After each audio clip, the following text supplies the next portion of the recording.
y'all. Welcome back to another episode of Full Circle. Lexie, how you feeling, Hey, girl. Good. I'm in LA, guys. I'm so happy to be back in LA. I'm so happy. I got to see my friends yesterday. I'm in a great mood. The LA sun is hitting. Yeah. Good. I love it. I'm glad. I'm so happy. Yes. How are you? I'm Miss good, Jet Setter? girl. I know. I'm like traveling, running around as always. I just moved. I need to chill. Busy girl. I Wait, where are you know. even going? I probably should have asked you that before, but I'm going to asking you. Cannes. I'm so jealous. Everything I've never fun been. happens in the summer. I It's very know. rich there. It's like luxury everywhere. Ooh, From what all I've been right. seeing and told, it just is wealth, like different type of money over there. So, oh my gosh, I can't wait to see the Interesting. pictures. I can't wait to see the videos. Girl, you know I all brought the the digital content. cam, so I'm definitely Yeah. gonna get cute. Oh, pics. I can't wait. Okay.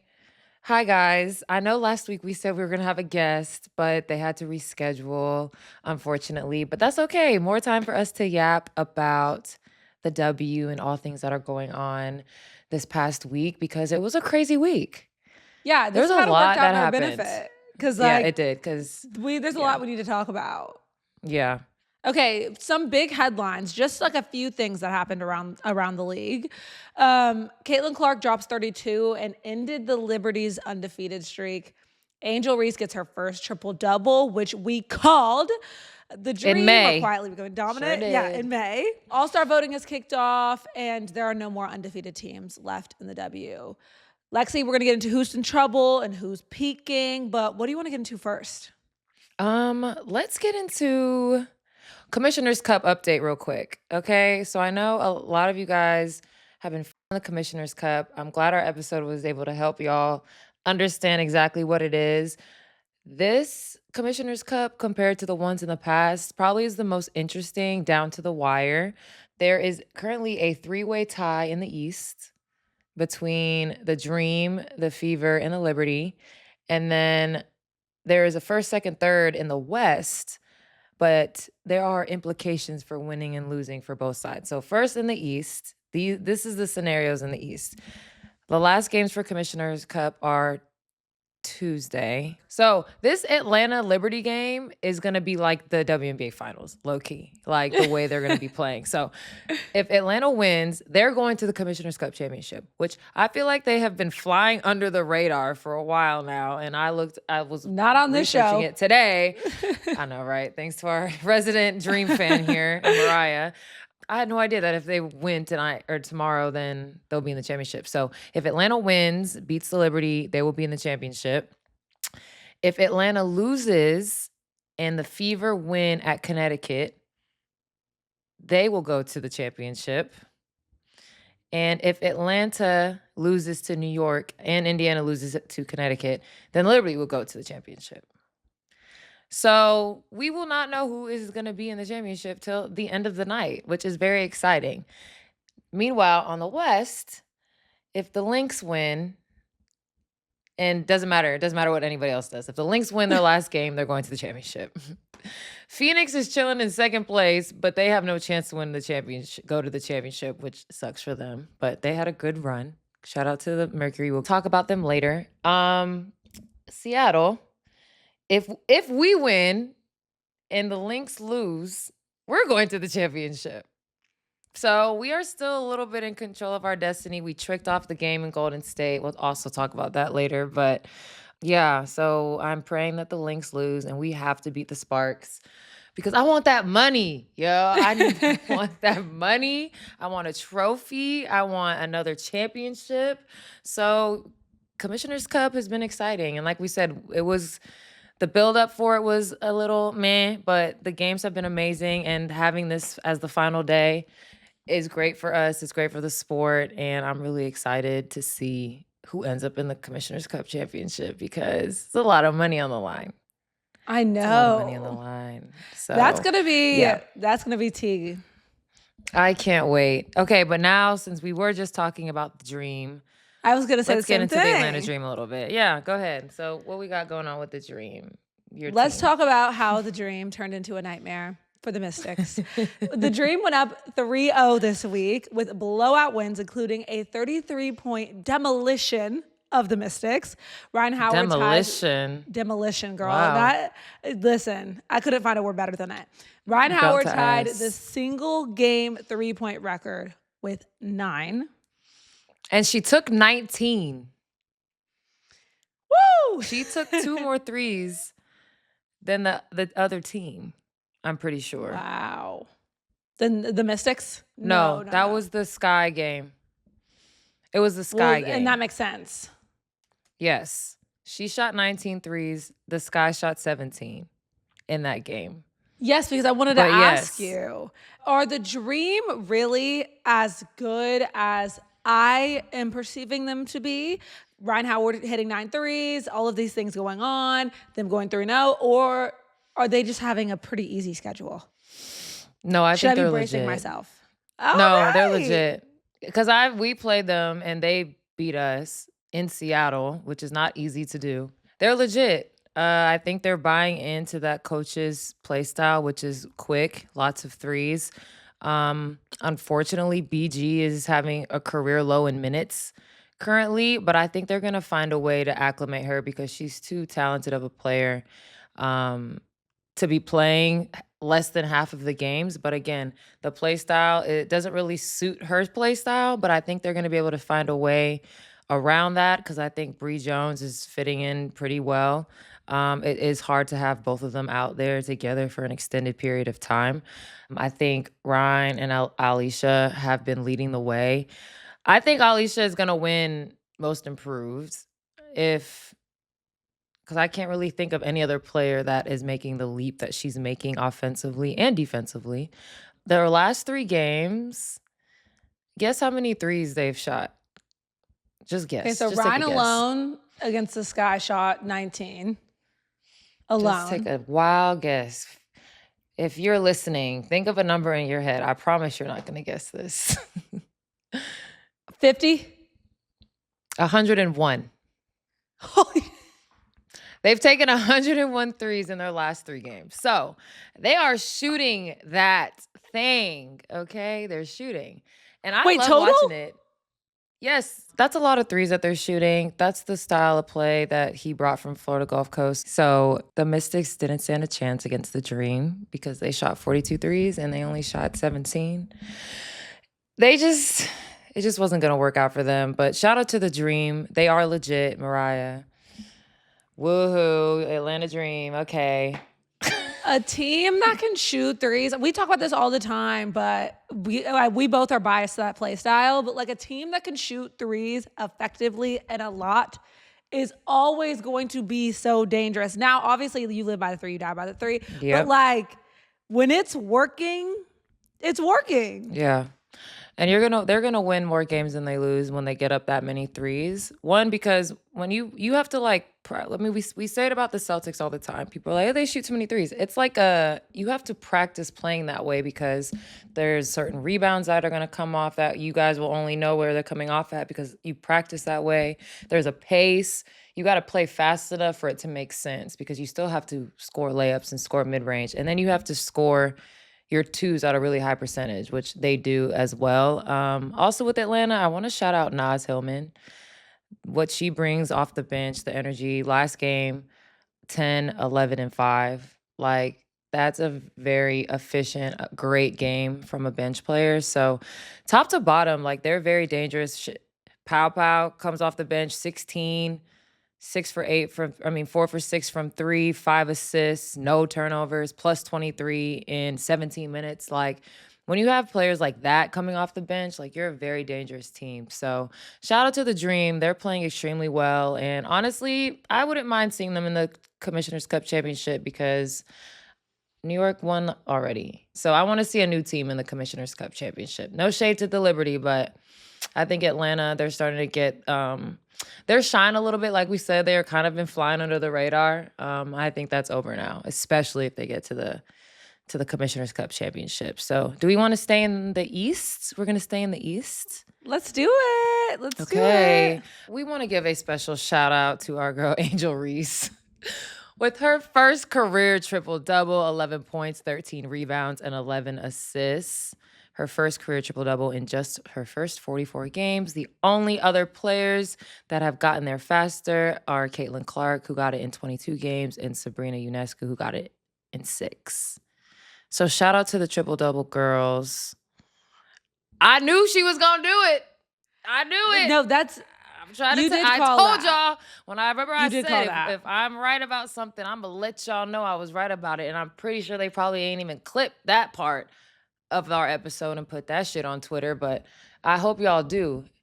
It was an episode. I forgot what episode it was. It was when we were previewing what was going to happen for the season. We were talking about how Angel is in a different point forward kind of role. And then you were like, I feel like she might have a triple-double this year. Yeah.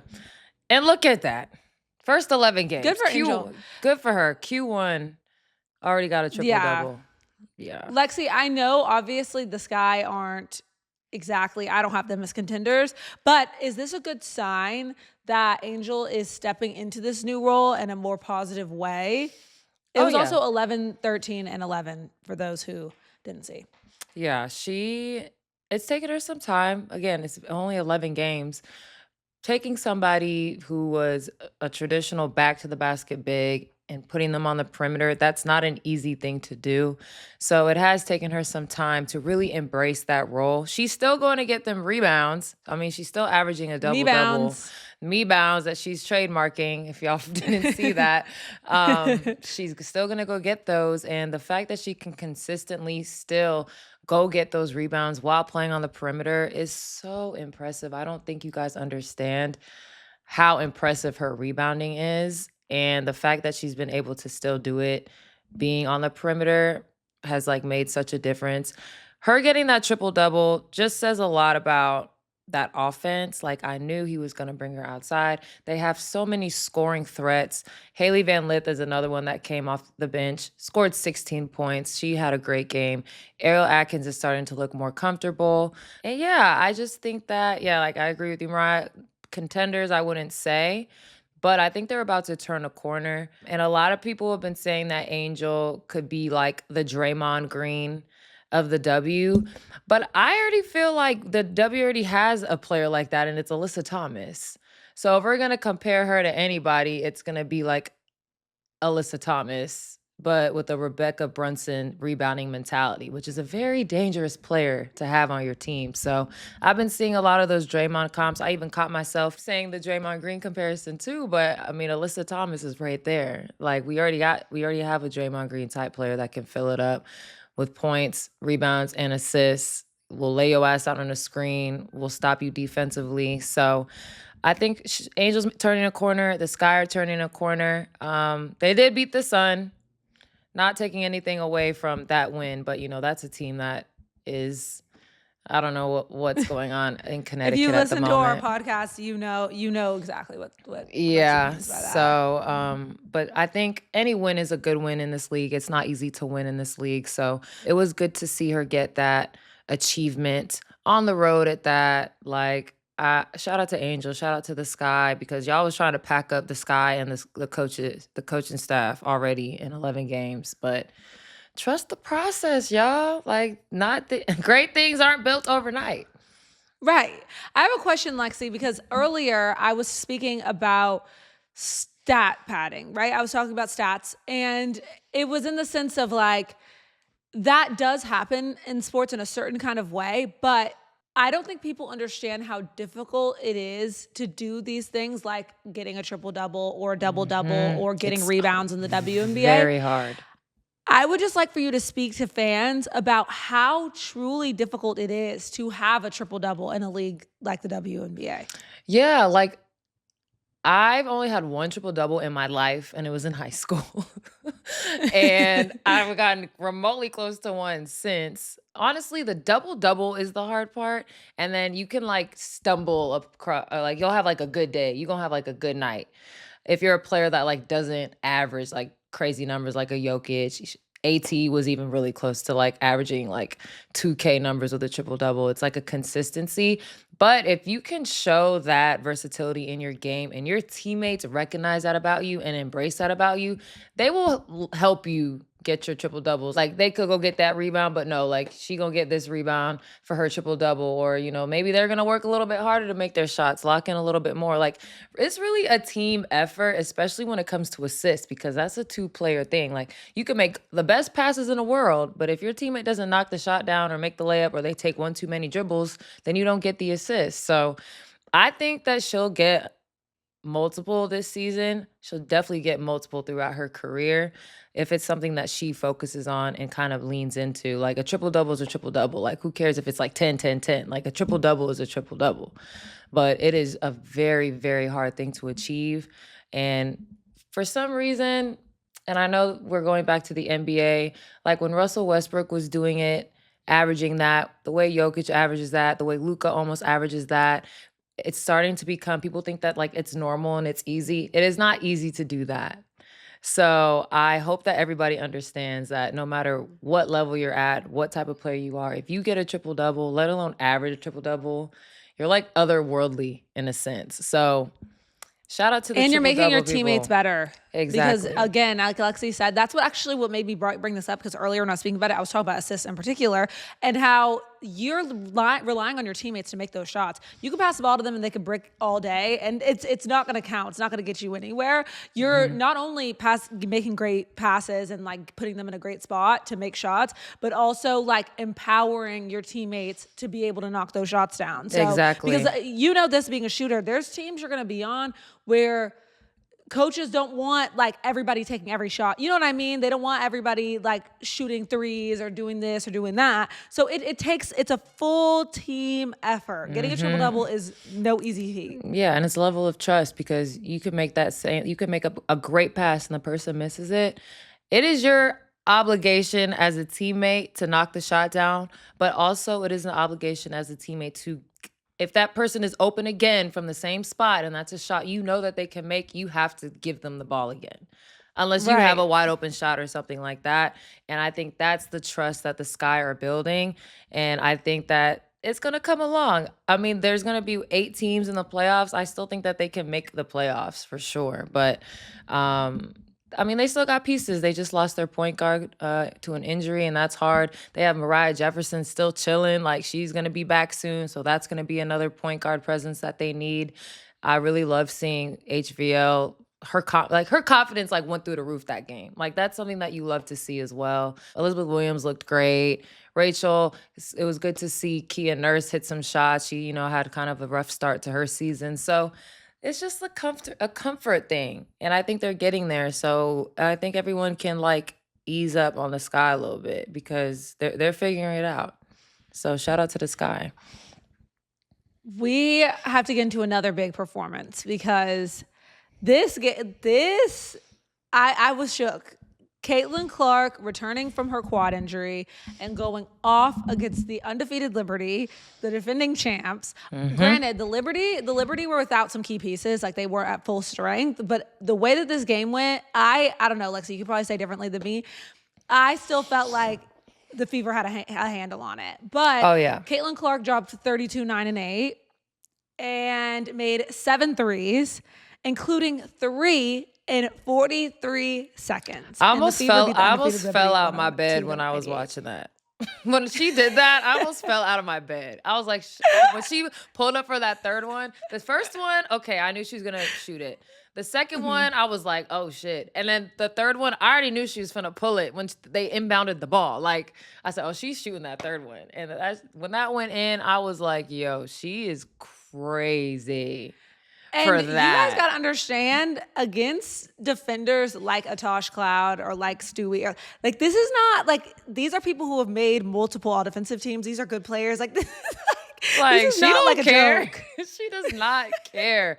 I want to see. Did you the peep when her and numbers for Stewie that were game. giggling after? Yeah, like, I just love sport. Like, how do you guys not just watch basketball and just not be happy? Like, so basketball makes me so happy when it's being played at a high level. Like, I was like giggling with them. I was like, that was such a cute little moment. Like, that's what sports is I about. loved it too. Yeah, And to it come back was. from being out and like people being excited to see her again, it being the defending champs, them being undefeated, and to put up a performance like that, it just shows why she gets the hype that she does. You know what I mean? Like, she She's really a star. is She is a that superstar. talented. For sure. Yes. Keep in mind, she's a year and almost a half into her WNBA career.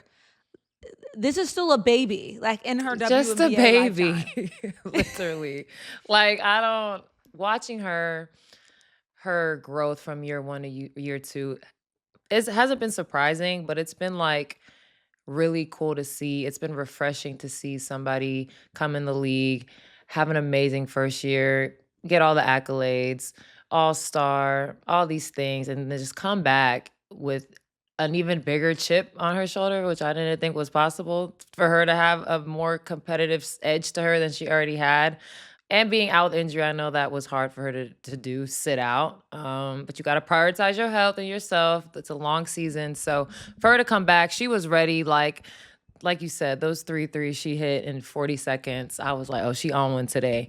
But also on the flip side, losing squad, Sabrina had 34. So it was a little bit of a shootout. I really enjoyed watching that game. The Fever hit 17 total threes in that game. So again, there's not a lot you can do when a team is clicking on cylinders. As far as that, they went super small. They had Sophie and Lexie Hall playing a little bit of 4, which I think benefits their play style for sure. And then I want to give a shout out to Aaliyah Boston, who is shooting 60% from the field right now and is averaging 4 assists per game, which is a career high. So she has figured it out. She's figured out how to be a piece to the Rubik's Cube in the Caitlin Clark Rubik's Cube, which is a versatile big that can pass, that can finish. She's stepping out, hitting some threes. She sets great screens. They look good. I know everybody was like, they're not contenders anymore because they're 500, but they were missing their point guard and their star in Caitlin Clark. So I think they held their own. They did a decent job holding it down while she was gone, but she's back now, and they're back being Mind you, it scary. wasn't just Caitlin. They had like 7 players that were healthy total. Yeah. At one Yeah, point. so Like, they held it They down. were hurt. They held it down. Like they were struggling.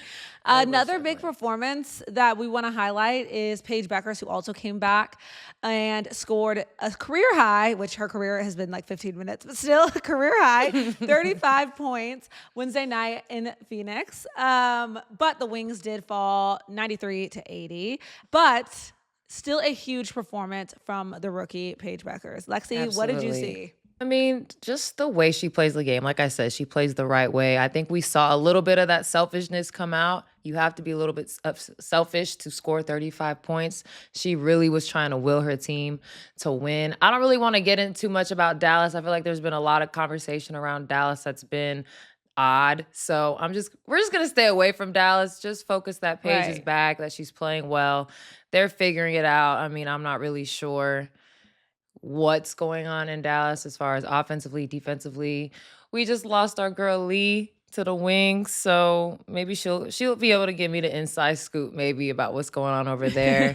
Shout out to Lee heading over to Dallas. I saw her practicing with them, and it was like odd to see her in a Wings jersey, but hopefully she helps them a little bit. I mean, she's a great player, great post presence, can shoot the 3. But shout out to Paige, 35 points fresh off a concussion. Very impressive. But again, Auntie's baby, everybody's very proud of her. Love watching her grow from game to game. And 2-3 more games, she's probably going to be back in the running for Rookie of the Year. But like we said last week, it's Kiki's award right now. 100%. But I think it's going to be between those two, I'm pretty sure, for Rookie of the Year. But there's a lot of rookies going crazy right now. So shout out to Paige and Dallas. I hope y'all figure it out, because I know it's frustrating. I mean, we're not as bad as Dallas, but like we're still, not achieving what we want to achieve as a team either. So it happens. You felt where I was going. I was just about to say it's time for us to give some like brief reaction / commentary on just like teams around the league, things that Lexi's seeing, things that I've seen, what's been going on. But we obviously have to check in on Lexi's team, the Seattle Storm. I will say,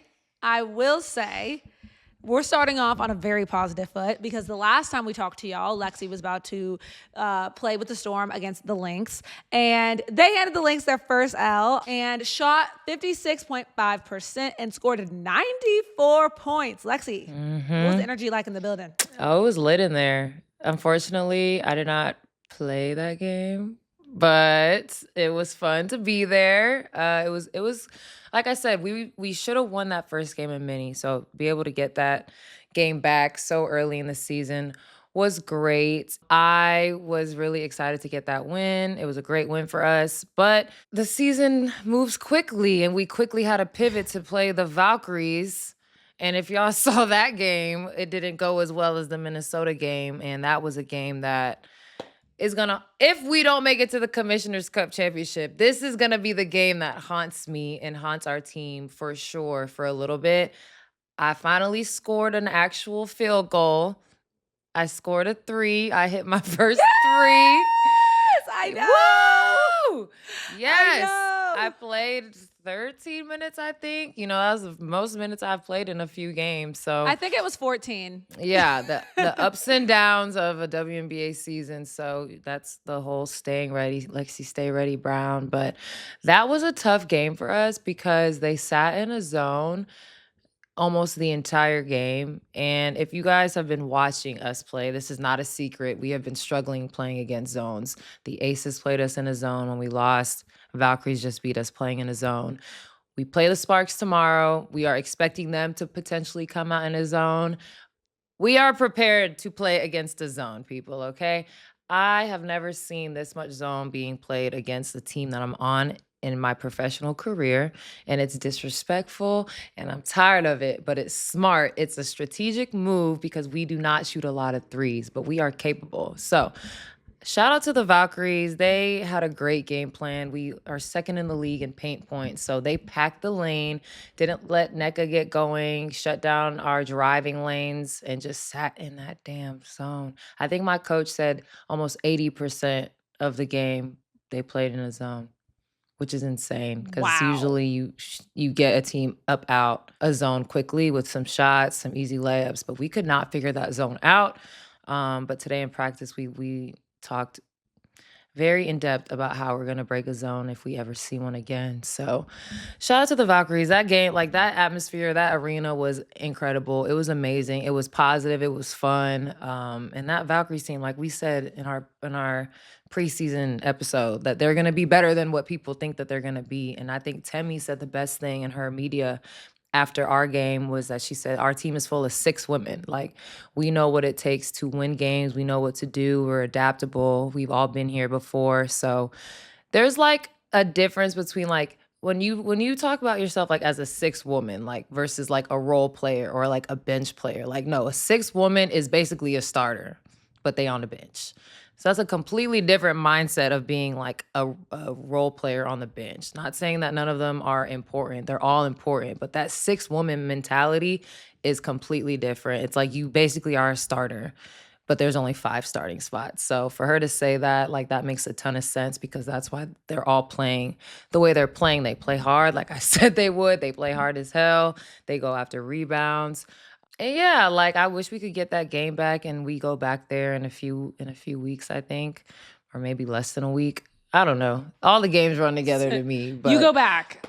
we go back there and we're gonna have to get our get back. But that's been like the theme of our season so far. Like just we'll have a great game and then a not so great game and then a really good game and then a not so great game. We'll beat the best team in the league and then we'll lose to a team that we think that we should beat. So I mean, but that's the thing about a season. It has its ebbs and its flows and its ups and its downs. But I will say that this team has done a really good job of sticking together and staying positive and always getting up the next day and working on what we need to work on. Everyone stays in the gym, getting their shots up, keeping their bodies right, taking care of themselves. So 44 games. What is this? 11 games. Q1.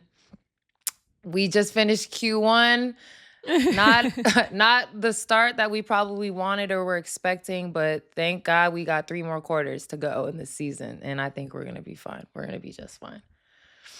Now let's get into some brief reactions about some of the other teams. Now let's start with the Mercury, okay? They're in their best start since 2018, top defense in the league. Lexie, anything do you want to tell the people about the Mercury? They are basically the team that I was expecting them to be. Even without Ka, we were able to finally see Ka play. Their last game, she had 11 points in 18 minutes, so it was really good seeing her back on the court. AT and Satu are just like the head of the snake right now until Ka gets back acclimated after being out with an injury. AT is in the midst of a 3-game streak of 10+ assists, which is incredible. Like I said, the Draymond Green of the WNBA is AT. They have a top 5 defense. Their offensive rating is kind of bottom half of the league, but like we said, until they get all of their pieces back, Natasha Mack back playing after being out with an injury, Ka's back, I think that their offensive rating will go back up. But the players that they put around Satu and AT are like chef's kiss. Like they assembled a great team with great pieces. So shout out to Phoenix. They look really good. They've been playing really well. And I'm just excited to see them at full strength because we haven't been able to see them at full strength yet. Now, we already spoke about the Fever and the 500 Club, but they are dangerous again, back with Caitlin Clark back healthy and seeming like she's in her villain era, or like, I don't know what she's got going on, but she's going nuts. The Dream, who have been the most efficient team of the week with their statement wins. And let's talk about the undefeated teams that are not so undefeated anymore. The Lynx celebrated Seimone Augustus Day, which we'll get into some of that in our flower giving a little later, but they had a bounce back blowout against the Sparks. Mm-hmm. Sorry to them having to deal with a Lynx team after what y'all did to them. But Lexie, what did you see in that game that was able to get y'all over the hump to beat them? Well, it was our defense on Fee. So huge shout out to Ezzy, Nneka, and Dom, who have been the first players defensively that kind of had Fee a little frustrated and off her game. And ain't nothing worse than a frustrated Fee because she don't get frustrated often. If y'all haven't noticed about her demeanor, she's very chill. And when she pissed, she's pissed. And she took it out on the Sparks. So I think the biggest takeaway from our game was the defense that we played, the team defense that we played on Fee, and then also the team defense that we played on Courtney Williams. You know, we made her uncomfortable with the ball. We didn't allow her to get into a rhythm, shoot her mid-range jumpers. K-Mac had a really good game against us. Unfortunately, you can't stop everybody, but we can try. And then I think they just went into the Sparks game, which is they were just mad that they lost. And Fee had an amazing game. We were watching some of the film today of that game, and the Sparks just weren't locked in defensively at all. They kind of were just getting whatever they wanted, especially Fee. I think she had almost 30 points at the half or something crazy like that. But I'm going to charge that off to the Sparks. I think every team has 1 or 2 games a year where they're just kind of ours was our first game of the year in Phoenix, but we watched clips from that game and the Sparks just did not look very strong defensively. So hopefully Nneka will take that energy that Fee had against them, see what she can get open, get herself going, because her last game in Golden State probably wasn't great to her standards, to anybody's standards. And Nneka's standards for herself are extremely high. So I'm excited for her to get her bounce back game in LA. I'm excited to be back in LA playing in crypto, one of my favorite arenas to play in. So hopefully I get on the court, shoot some threes. It's definitely a shooter's gym. So I'm excited for our game against the Sparks. That's something you're familiar with. So Next, let's talk about Lexie. I'm gonna need you to give me some answers about the Aces. I mean, injuries, inconsistency, tension. Yeah. What is going on? Well, I think that everyone definitely was focused on the loss of Kelsey Plum, but they also lost two of their assistant coaches that helped them win championships. And they both have obviously left a gaping hole on that bench with their presence, with their knowledge. You can see what Nat is doing with the Valkyries, what Tyler's doing with the Sky. Like, those are two really amazing coaches and coaching minds and basketball IQs that no longer exist in Vegas. I mean, not saying that their new coaches aren't up to par. They absolutely are. They're there for a reason, but it's relationships building, learning new coaches, the coaches learning the players. They have a lot of new faces on that team. They've been playing without their MVP, Asia Wilson, who's been out with a concussion. But on the bright side, Jewel is starting to look a little bit more comfortable. Last two games, she's had 21 points and 17 points.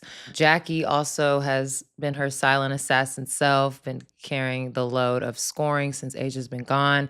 Also, Chelsea has been shooting a lot more. She's averaging 15 points a game, I want to say, which is tying her career high average in points per game. So she is taking more of an offensive load, but unfortunately for the Aces, not for Chelsea, because she can play however she wants, but she is the point guard for a reason. She's averaging under 4 assists per game for the first time since 2016. So point guard is doing a little bit more scoring, a little less facilitating, and I think that's also one of the reasons why Vegas just doesn't look like the Vegas that we're used to seeing, because the point guard is not distributing the ball. Also, it could be people are not knocking down shots. Like I said, assists are a two-way street, and they're figuring it out. It could be because of the personnel changes. Like you spoke about earlier, how that also, being a person who gets a lot of assists, it's trust related as well. Not saying she doesn't trust her teammates, but you always trust yourself a little bit more maybe than other people. So it might put you in that mode, especially without the MVP right there with you, like where you're like, okay, I'm going to go out and get mine because we got to win, you know? Yeah. Yep. And I mean, we watched her in Unrivaled. We've watched her over her career. Like, she can go for 30 any given night. Chelsea is a very high level scorer, 3-level scorer. But I just think that they're figuring it out. Their last two games, they had Dallas and Phoenix, and they had two different starting lineups. They went big with Liz Kitley against Dallas. They went a little smaller against Phoenix with Tiffany Mitchell in the lineup. So they're just trying to figure it out, just like so many teams are right now this season, are simply trying to figure it out because they have so many new pieces. I don't know when Age will be back. Concussions are hard.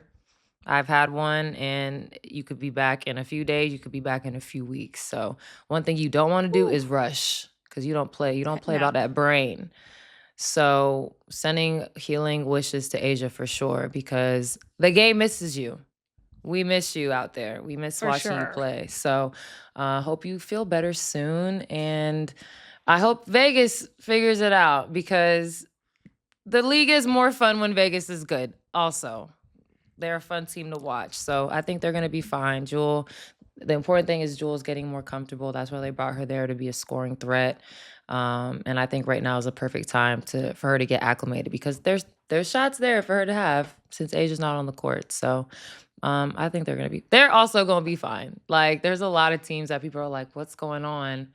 Again, we just in Q1, y'all. We're just in Q1. Everybody relax. Everybody relax. Unless you're in Connecticut. Or Dallas. Or Dallas. You can panic a little bit. Then you can worry a little bit. Or you could just like play free. But anyways. Yeah. All-Star voting has begun. I just wanted to make sure all the fans know. Yes, it's 10 games still Q1, in. but it's still Q1. 10 games in, All-Star voting is so crazy.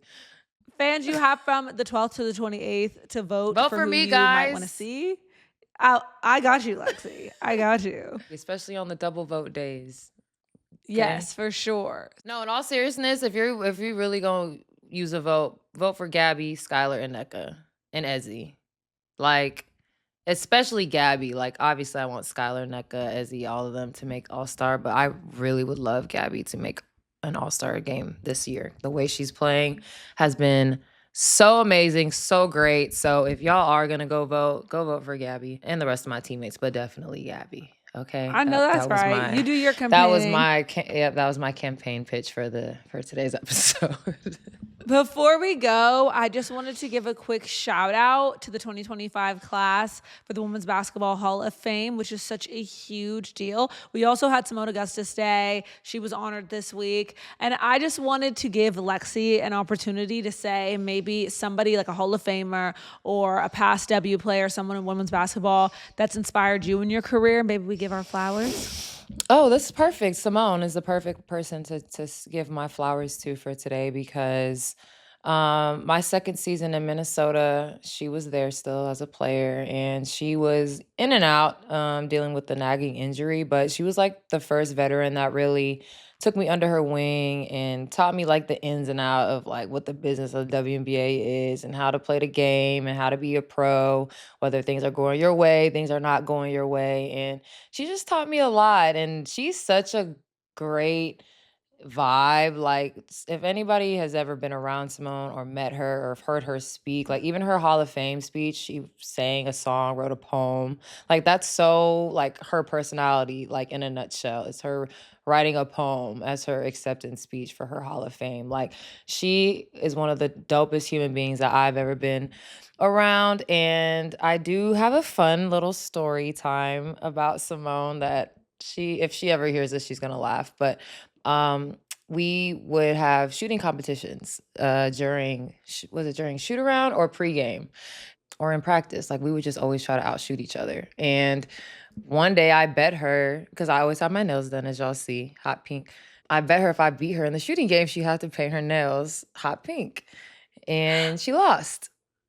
So she had to paint her nails hot pink. And it was really What are funny the odds you have hot because- pink nails right now? I know. So we had an appearance like a day or two after she had to get her nails painted at the Minnesota State Fair. We were like signing autographs and taking pictures. So all these people saw her with her bright pink nails. And she kept them for a while. She kind of liked them. But yeah, that was... Stop! Yeah, so I mean, I beat Seimone Augustus in a shooting competition multiple times, guys. So, but she did have to paint her nails. That's exactly why you need to be in the three-point contest. Exactly why I need to be in the three-point contest. What a plug, Mariah. What a plug. Y'all, get me to the three-point contest.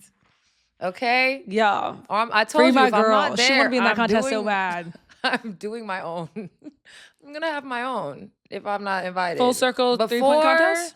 Full circle three-point contest. If I don't participate at least one time before I retire, that will be like...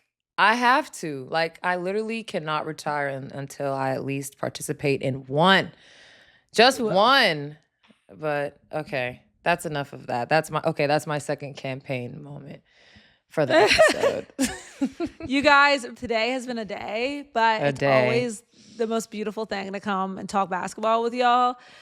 Hopefully next week we have it together a little more. But yeah, we had a pivot today because we were supposed to have our guests, so we kind of had to throw this episode together. So bear with us, guys. It was so fun talking about everything going on in WNBA. Like Mariah said earlier, it kind of was in our favor because this week was too good to not talk about. So I feel like everything happens for a reason. Too good. Well, I need to go do my All-Star voting because I haven't yet. But Period. thank you guys for listening to this episode or watching if you're watching us. See y'all later.